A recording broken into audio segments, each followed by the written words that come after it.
Good afternoon, everybody. Thank you very much for inviting me to talk about the radiation treatments of uveal melanoma. Let me start off by talking about a bit of basic physics. So this is the electromagnetic spectrum. It demonstrates a range of functions provided by different wavelengths of energy. So long wavelengths include things like radio waves, microwaves, which are pretty safe. In the middle you have visible light, so red to violet, and the shorter the wavelength, the more energy they have and the more potential damage they can cause. So that's where you get into X-rays and gamma rays. So in medicine, these are the type of rays that we use, these higher forms of energy, and that's when they start damaging cellular DNA and causing cell death in cancers, but also there'll be some damage to some healthy tissue as well as the abnormal cancer tissue. So heavy ions, like alpha particles and protons, for example, don't travel very far and they don't penetrate tissue very well. They deposit all their energy over a very short distance with very localized areas of damage. X-rays, in comparison, penetrate quite a bit further. They can travel through more tissue and they spread their damage across a longer kind of beam path. Gamma rays have no mass. They are basically waves of pure energy, and with the shortest wavelength, they are very penetrating and very powerful. And this is the kind of energy that we use for gamma knife and stereotactic radiotherapy. It can penetrate even through lead, really. X-rays have a lower energy but are still very, very penetrating. This is used for things like X-rays, obviously, and CTs, but also for what's called cyberknife treatment. So how can we treat tumours of the eye with radiotherapy? Well, either we apply the source of radiation right close to the eye, close to the tumour, so that's called brachytherapy, which for us involves suturing a radioactive metal disc called a plaque onto the eye. The alternative is to use a radiation source from outside the eye to aim a beam of radiation towards the eye, and there are various sources of radiation that you can use. In the UK, we're extremely lucky to be able to use proton beam radiotherapy. There are not many centres across Europe or the world, and the main radioisotope that we use for plaque brachytherapy is Ruthenium 106, whereas that is not common over the water in the States. If we talk about Liverpool itself, our most common treatment is primary radiotherapy in 2/3 of our patients. There's still about a quarter of patients who undergo primary enucleation. If we talk first of all about Ruthenium Plaque, it's usually our first treatment of choice if we can manage to access the tumour adequately. The isotope is 106 Ruthenium, and the advantage is that you get localized radiation just around the tumour. You can be very, very specific with it, unlike any other form of external radiation source, so it can limit the amount of collateral damage that you get. These are the little metal discs that you see. They've got little ears on the end, like a little teddy bear, and that's where we put our sutures on. And we put it right over the eye, over the tumour, and suture it in place. So this is what it looks like when we're inserting it and removing it from the source of the eye. And like I said, it can give a very specific type of radiation field. It's very cost efficient and it gives you very, very rapid destruction of the tumour, but also gives you rapid destruction of the retina around it. It can be very surgeon dependent though. Because it's so precise, the surgeon has to be quite precise. We use these plaques for small to medium sized melanomas like these two examples here. So if you use a plaque on a small tumour, you can see that the plaque has been put on over the tumour and you get this disc of scar around where the tumour has now completely regressed really from the plaque treatment. So that's a very, very good result. And something a little bit larger, again you can see that there's a scar around the plaque and the tumour looks a lot smaller and has completely regressed from the radiation treatment. Problem is, like I said, that it is a bit surgeon dependent, and so you need the surgeon to be quite precise. So this is a patient that was not treated in the UK, was treated elsewhere. And you can see that very bright yellow scar where they've put the plaque in basically not quite the right position and have only treated half the tumour, and then they put another plaque on afterwards to treat the rest of the tumour. Because it's so precise, it will only treat that area that is localised within the plaque treatment. You can, however, over time get side effects from the radiation. If it's very close to the fovea or the tumour is quite large, you can get what's called radiation maculopathy and radiation retinopathy. The outcomes for Liverpool are actually very good because we're very used to using these plaques and being quite specific with them. So the chances of us missing the tumour and not managing to treat the tumour with a plaque is about 2%. However, it does really depend on the size of the tumour. The larger the tumour, the more the rate of complications. So the larger the tumour, the more likely you are to lose vision. The closer the tumour is to important structures involved in vision, such as the nerve or the macula, the more likely you are to lose vision. So why is ruthenium not used very much in the USA? The problem is that initially the ruthenium plaques were made out of nickel, and they had quite a lot of problems with allergic reactions to it. And so they switched to cobalt, and then they switched to iodine plaques, and that's much more common now to use iodine plaques. Unfortunately, when they restarted using ruthenium quite a number of years later, because they weren't really used to using ruthenium that often, I think they had quite disappointing results with quite a high number of recurrences afterwards. And the reason why that is because there are advantages and disadvantages with iodine versus ruthenium plaques. The advantage of iodine plaques is that they penetrate deeper, so you can treat much larger tumours. They also have more scatter of radiation around them into the surrounding tissue. That means that you're much more likely to have a wider safety margin and catch the edges of the tumour. But it does also mean that there is more collateral damage to the associated structures such as the retina and other parts of the eye. The other disadvantage is that each plaque needs to be made individually per patient, which is not only a bit of a transportation nightmare, but it can also cause a treatment delay. These iodine plaques are a bit thicker and probably a bit more uncomfortable, but the advantage is that you can treat bigger tumours with a wider safety margin. Certainly in the UK there is basically a stronger preference for ruthenium 106 plaques. We're extremely lucky also to have the facility for proton beam treatment. If you remember at the beginning of the talk, we talked about protons, which are very large, high-energy particles which offload their energy over a very short distance.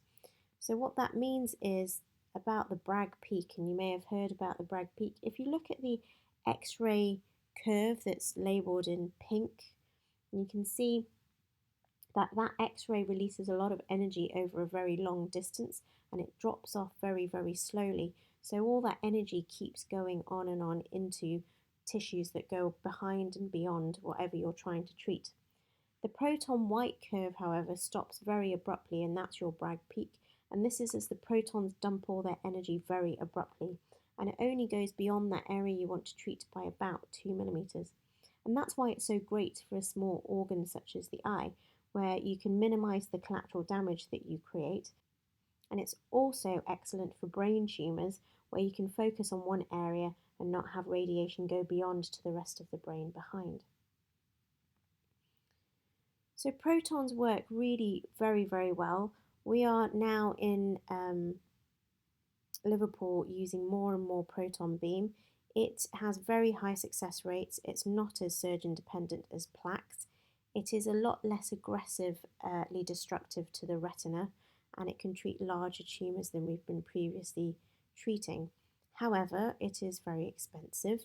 You do have to have one surgery under usually a general anaesthetic to put the metal clips in, and patients need to travel all the way to Clatterbridge to have their treatment. There is a very specialised group of people that run this proton centre, and although they are excellent, you do need them to run such a specialised service, and not an awful lot of countries are able to access this kind of treatment. In Liverpool, we've been using proton beam more and more and more with larger and larger tumours, which actually means that we have been using enucleation as a treatment less and less over the years. The first stage of proton beam treatment, or getting ready for proton beam treatment, is the insertion of these little round clips called tantalum markers under general anaesthetic. And what that does is enable the proton beam technicians to find where the tumour is on their x-rays and their radiation equipment. What comes next is what's called simulation, so they will make a 3D model of the eye, a 3D model of the tumour within the eye, and make a plan with a collimator that's individualised per patient to try and make a beam that accesses and targets just the tumour and minimises the collateral damage around it. And subsequently, there are 4 to 5 days of proton beam treatment over the course of a single week. It works exceptionally well, and the rate of poor tumour control is very, very low. However, just with the plaque radiotherapy, the larger the tumour, the less likely you are to keep good vision, and the larger the tumour, there is a chance of subsequently needing enucleation due to complications from the radiotherapy and the side effects of the radiotherapy. So the secondary rate of losing the eye is a lot higher than that with plaque brachytherapy. What we have found, if you compare plaque radiotherapy with proton beam radiotherapy, we've been looking into this a little bit in Liverpool, is that the plaque often causes a more rapid destruction of the retina surrounding the tumour. So if you look at the left-hand side, this is a patient who's had plaque radiotherapy. You can see the melanoma, you can see that yellow scar around it, and you can see on the scans on just to the right of that, those are OCT scans of the retina.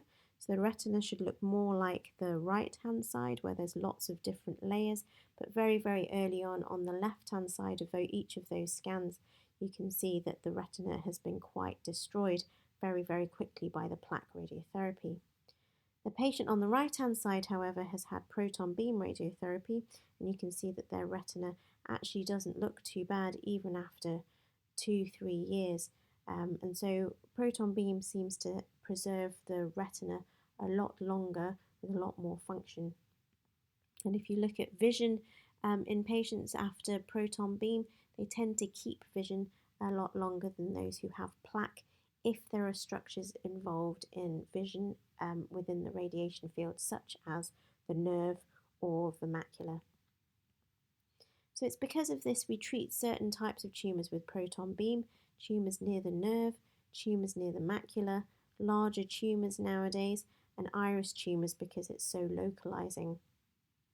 So these are some examples of tumours near the nerve, for example, that work very well with proton beam. You can see that tumour has got a lot smaller.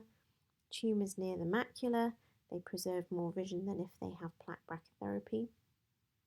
Larger tumours now that previously would have had primary enucleation now undergo proton beam radiotherapy with very good effects. And these iris tumours respond extremely well to proton beam radiotherapy with very minimal side effects. There are, however, the chances of complications. Because it's an external form of radiation, you can get some damage to the eyelids, to the drainage systems of the tears. There is a much higher rate of radiation-related maculopathy and optic nerve damage. And also you can get breakdown of the tumour to give you what's called toxic tumour syndrome. And this is what often is what gives rise to the need to have further enucleation in the future if the tumour breaks down so quickly and all the toxins released damage the eye so dramatically. The alternatives to proton beam radiotherapy are stereotactic and cyberknife and gamma knife. As mentioned earlier, these use gamma radiation and X-rays. Stereotactic and cyberknife do work very well in controlling the tumour. The advantage of all of these is that they don't need any surgery. Nobody needs an anaesthetic. Usually it's just one treatment and you can treat quite large tumours with it. There's lots of places that can do this, so it just doesn't have to be Clatterbridge, and so you can have it at your local hospital. However, the side effects are probably a lot higher.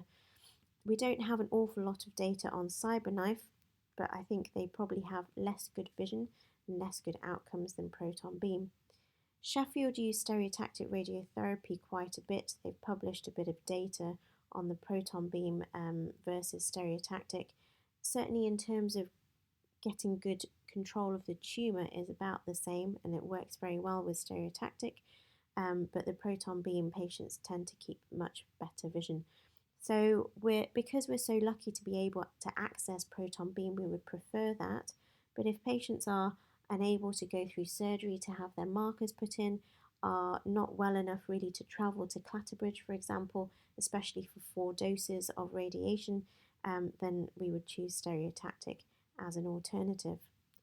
CyberKnife hasn't had as much research into it, but certainly they seem to have more side effects than those who have plaque or proton beam radiotherapy. In Liverpool, we're doing quite a lot of collaborative research work with the Clatterbridge Centre with melanoma cells. And so you can see some of these cells growing on dishes. We can look on the right-hand side with some DNA damage studies that we're doing. We can look at how these melanoma cells react to X-rays, how they react to proton beam. And we're hoping in the future to try and understand a little bit more how melanoma reacts to these forms of radiotherapy and different types of radiotherapy, and whether there's any drugs we can use to try and minimize some of the side effects that we get from all of these forms of radiotherapy. So thank you very much for your attention. If you have any queries, please do not hesitate to contact me. Our specialist nurses are always on standby on the phone if you'd like to speak to any of them over at the Liverpool Ocular Oncology Centre. Thank you so much.